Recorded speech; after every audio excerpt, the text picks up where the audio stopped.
Moses prophesied of a prophet. His prophecy has come true. Today we continue our Book of Acts Bible study. We are at the end of chapter 3, namely Acts 3:22 to 26. Hi students of the Word, how are you doing today? I'm hoping you are great, and wherever you are today, you are warm. Today it's a bit cold here in the Big Apple, but I am warm and doing well, and I hope the same for you. If you're new to my channel, I am Leroy Daley of Blogging About the Word. On that website and on this new YouTube channel, I teach Christians how to better understand their Bibles. I utilize the Word to explicate the Word, word upon word, line upon line, precept on precept. Here a little, there a little. Precept must be an equally corresponding precept, or else we will have confusion and misinformation in the church. And as I always say, we have had enough of that. We want no more. So I am continuing with our Book of Acts Bible study. Apostle Peter explained to the people gathering how the Lord had healed the man born lame. Now he continues to inform them of a prophet that should come, even Jesus of Nazareth, according to the scripture, but especially the Old Testament. Moses even prophesied of Jesus and informed them of how they would respond to him when he comes. Peter continues to explain what Moses said. He says, "For Moses truly said unto the fathers, a prophet shall the Lord your God raise up unto you of your brethren like unto me. Him shall ye hear in all things, whatsoever he shall say unto you." And that's Acts 3:22. But the companion scripture is found in Deuteronomy 18:15 to 18. And I shall read. And this is Moses speaking here. "The Lord thy God will raise up unto thee a prophet from the midst of thee, of thy brethren, like unto me, and unto him he shall hearken, according to all that thou desirest of the Lord thy God in Horeb, in the day of the assembly, saying, Let me not hear again the voice of the Lord my God, neither let me see this great fire anymore, that I die not." Deuteronomy 18:16. And the Lord said unto me, "They have well spoken that which they have spoken." Deuteronomy 18:17. Final verse. "I will raise thee up a prophet from among their brethren, like unto thee, and I will put my words in his mouth, and he shall speak unto them all that I shall command him." Deuteronomy 18:18. So here Apostle Peter was recounting the scriptures to the Jewish people, was reminding them of what the prophets had said about Jesus of Nazareth, the prophet. Consequently, we understand that Jesus was a prophet. He was Jewish, and God would raise him up from among the Jewish people. And additionally, he would be like Moses. And finally, the Jewish people should listen to him and obey him. But we know it didn't go just like that. Now, there is a consequence for ignoring a prophet.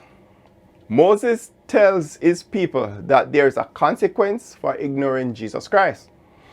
He says, Apostle Peter reminds them of this in Acts 3:23. He says, "And it shall come to pass that every soul which shall not hear that prophet shall be destroyed from among the people." So every person who shall ignore or disregard Jesus Christ shall be destroyed from among his people. So are we ignoring the teachings of Jesus Christ? Because to ignore his teaching is to ignore him.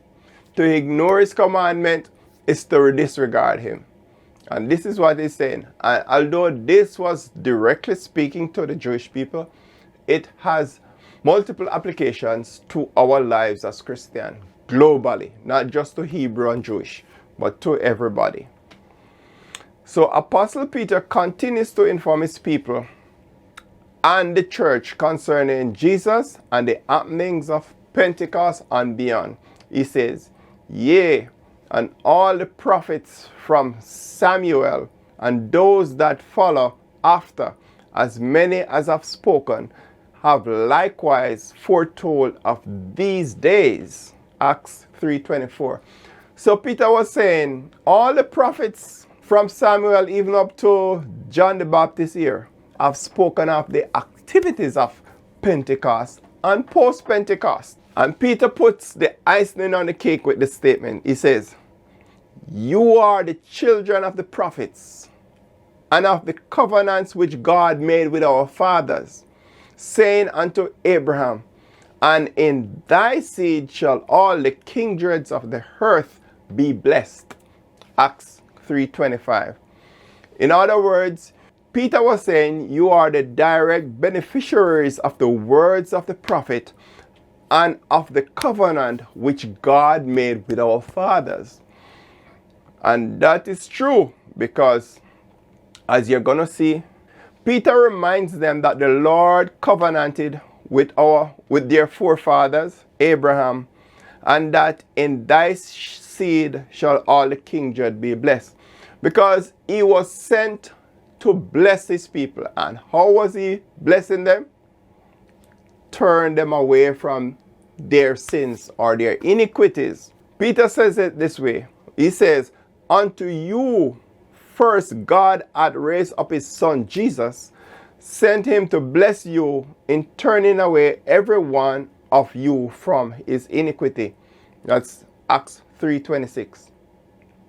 So Jesus was sent first to the Jews. For the Bible says, unto you first God hath raised up his son Jesus, sent to bless you. And we know this to be true because the scripture confirms this. Another scripture says he came unto his own, and his own receive him not. But as many as receive him, to them gave he powers to become sons of God, even to them that believe on his name, which were born not of blood, nor of the will of the flesh, nor of the will of men, but of God. And that's found in John 1, verses 11 through 13. But to benefit from that prophet's coming and his blessings, we must accept him. The scripture immediately above told us that he came to the Jews and they rejected him. Now, whether we accept or reject this prophet, he will bless us. That's not preventing him from blessing us. However, for us to experience his blessing, which is us turning from our sins and turning to God, we must accept him. Have you accepted the Lord Jesus Christ yet? Is he your Lord and Savior? The blessing is there waiting for you. Accept him. Accept his word. Accept this person. He is the only begotten Son of God. God became a man to bless us and to turn us from our sins and turn us unto himself. And if we can accept that, then we will accept the blessings of God. Accept him, make him Lord of your life. Accept him today and change the path of your life forever. For accepting him is to accept eternal life.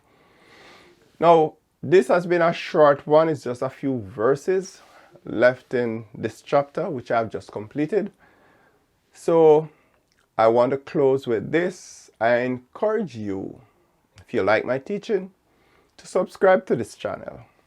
And if you want to be notified when I upload a new video, hit the bell icon to turn on notification, and you'll be notified each time I upload a new video. I want to thank you for your time, and I bless you in the mighty name of Jesus. The blessings of the Lord are on you, and I'll see you another video if the Lord willing. Thank you much.